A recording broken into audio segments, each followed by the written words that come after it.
And right now I'd like to talk to you about one of the great tests that we do called the Liver Detox Panel, or the Detoxification Profile. The Detoxification Profile actually puts out measurements of how the liver is working, whereas most tests that doctors do for the liver only test how much damage the liver has already had. This actually tests the function of the liver. And you have to understand that the liver is one of the most significant internal organs in the body. It helps to stabilize and helps you regain health through your immune system, and also the hormone whereabouts in the body are all regulated by the liver. Okay?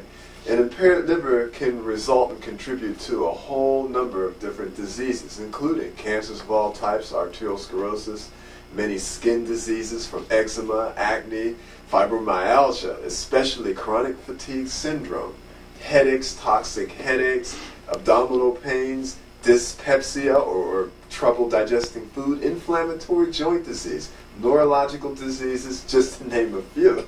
So I hope you're convinced the liver is very important. What is the liver and what does it do? The liver, first of all, is in this part of our body, right here, on the right side. I'm going to put an illustration up. Now, this is the insides of a human being, and this is the right side. And the liver is on the right side of the body, just under the diaphragm, and it extends all the way over to the left side. Look how big the liver is. It's really huge. Okay? The liver is really the body's master filter and detox center. You can see in this illustration, this is how the liver works. This is one thing that it does. This is the intestinal tract. And especially if one has leaky gut syndrome or candida or some other problem causing readily absorption of toxins such as these purple balls, those toxins have to go to the liver for phase 1 detoxification and phase 2 detoxification, which we'll talk about. That's what the liver has to do. The liver produces bile acids to help digest fat and lubricate the intestinal walls. The liver produces as well as assimilates hormones and detoxes your body of excess hormones, such as estrogen. The liver plays a key role in blood formation and defending your body against infection through toxic overload. Any substance absorbed in the body must first pass through the liver, as illustrated in the previous diagram. The liver will either accept it, reject it, neutralize it, or transform it. The liver governs digestive function through the bowel and help regulating enzymes as well. The liver governs, really, believe it or not, an overall feeling of positiveness versus negativeness or anger and that sort of thing. When your liver's congested, you may be angry and you may be very irritable, as well as, just not very patient. The liver filters and transforms protein, sugar, vitamins, and minerals and substances, as well as store them. It transforms carbohydrates into fat or fat into carbohydrates. The liver regulates cholesterol assimilation and neutralization, as well as manufactures necessary proteins, like albumin for carrying constituents around the blood. The liver manufactures clotting factors, which cause the blood to stop bleeding and oozing, and on and on and on. Now, check this out. The liver has 3,000 unique and different functions, 3,000 enzymatic functions that the rest of the body doesn't do as much or at all. So what are the signs of an impaired liver? Well, you want to realize that a weak and insufficient liver or overactive liver pulls energy away from the rest of the digestive organs and the body itself, and it plays a key role in building and maintaining health. The intestines too are almost totally dependent upon the liver for the bile that it produces as well.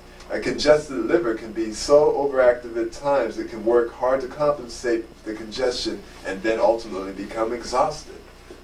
So what are signs of a weak or congested liver? Anemia, hemorrhoids, dark insufficient urine can be a sign, small red or dark spots the size of pinheads throughout the body, skin diseases such as eczema, acne, hives, itching, and rashes, etc. I've seen many people with liver toxicity, usually after years of bowel toxicity, and their skin is dusky, hanging down with dark spots or dark shadows under the eyes, haziness of toxicity that you can sense and feel. You can have yellow jaundice in the skin or the eyes, and eye problems, especially weakness in the eyes. Body deficient in minerals, hormone imbalances in females, because the liver destroys excess estrogen, which of course if you're obese you're going to produce more estrogen.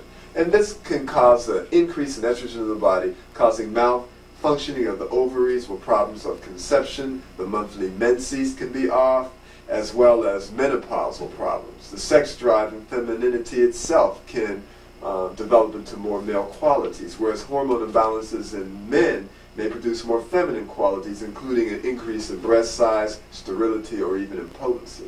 Loss of weight and malnourishment, obesity and malnourishment, either one of those, depending on the different circumstances. Problems with the sinuses, headaches, dizziness, shivering. I've seen this many times in patients, and this can be a lot of times eradicated with one of the detoxification methods we use for the liver, namely a coffee implant or enema, which we'll explain on another tape.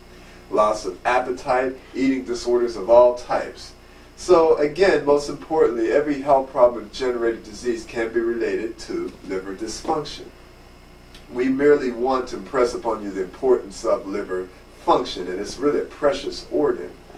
And you know, an impaired liver function, especially if phase 1 is out of phase with phase 2, detoxification can produce a slew of free radicals, and that's how you get chronic fatigue syndrome. In other words, phase 1 is revved up and phase 2 is slow. If you don't pull the products from phase 1 out of the body, you're going to get chronic fatigue and other various toxicity symptoms. How does the liver get into trouble? Well, that's easy in this environment. The liver remains, over time, the remains of drugs, hormones, vaccines, medicines, and chemicals and preservatives in your food accumulate in the liver and can have a damaging effect on your life and in your energy. Birth control pills can help impair the liver.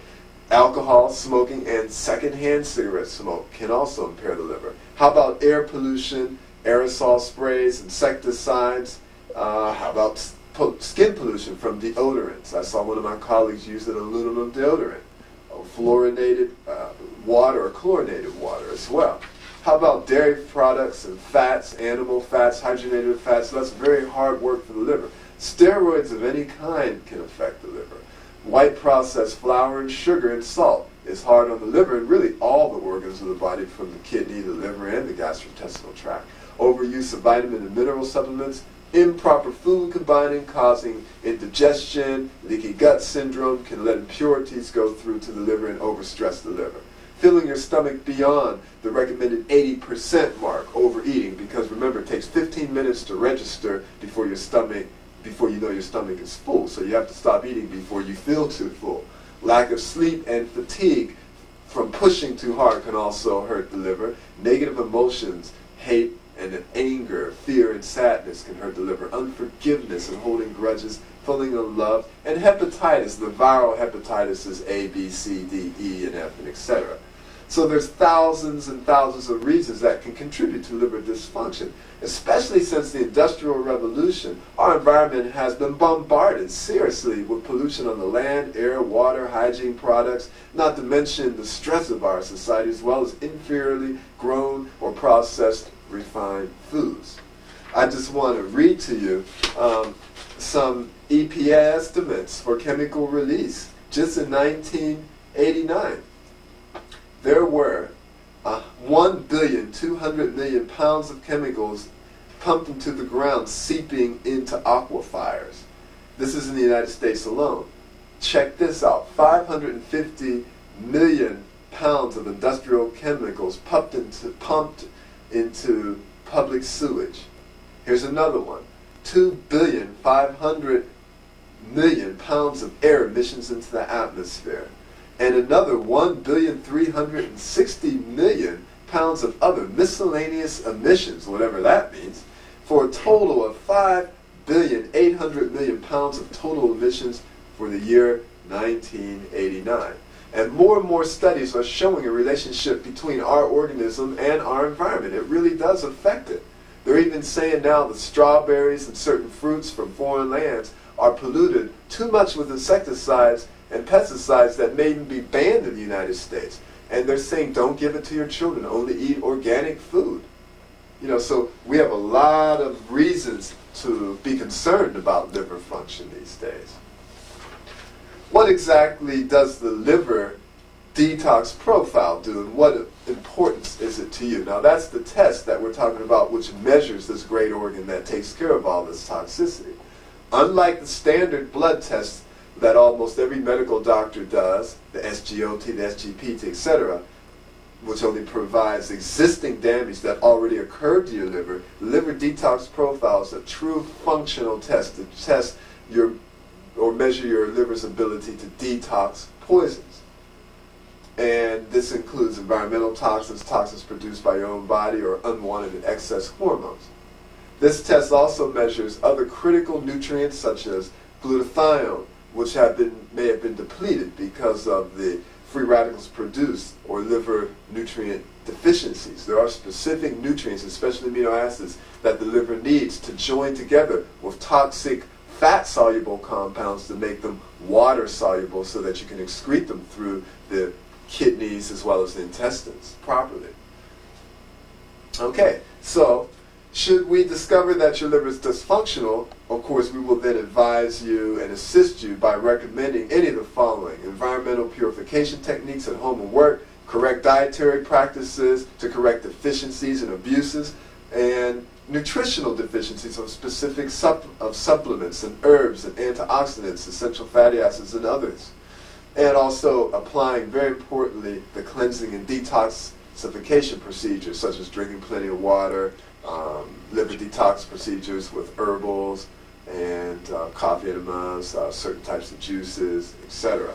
Finally, dysfunctional liver may also need help from other tests, such as intestinal permeability, candida overgrowth, if you have candidiasis in the intestines, which of course is the reservoir for candida, gut pathogen problems, acid-base balance problems, poor digestion, all can be checked out by another test called the comprehensive digestive stool analysis, which we will talk about in another tape. Also, parasites could be a problem. That could be measured by the comprehensive parasitology analysis. What does the test look like? The test comes out looking like this, which will be gone over very specifically with your doctor. It measures caffeine clearance, how much sulfate, and how the acetaminophen or the Tylenol clears. And also measures these hydroxy radicals, free radicals, and ratios of phase 1 to phase 2. And what you will get is an explanation sheet that includes a part for the patient as well as a part for the doctor, which has more sophisticated information, which of course, as your physician, I will thoroughly explain it to you and advise you accordingly. So that concludes our session at this time on the liver detoxification profile that we offer here at the Atlanta Clinic of Preventive Medicine. I want to thank you for your attention. I'm Dr. William Richardson. That we have on the liver detox panel is called Toxic Waste in Your Body, and it's put out by the Great Smokies Diagnostic Laboratory. And what it will do is give you information similar to what you've heard on the tape, maybe not as detailed, about the test itself. It also lists some questions that you can ask yourself about your lifestyle, your past and whatnot, to help you know if this might be a good test for you to do even preventively before illness strikes. This is a key test to consider running for yourself or a family member for the diagnosis and early treatment of chronic fatigue syndrome and checking the liver function itself.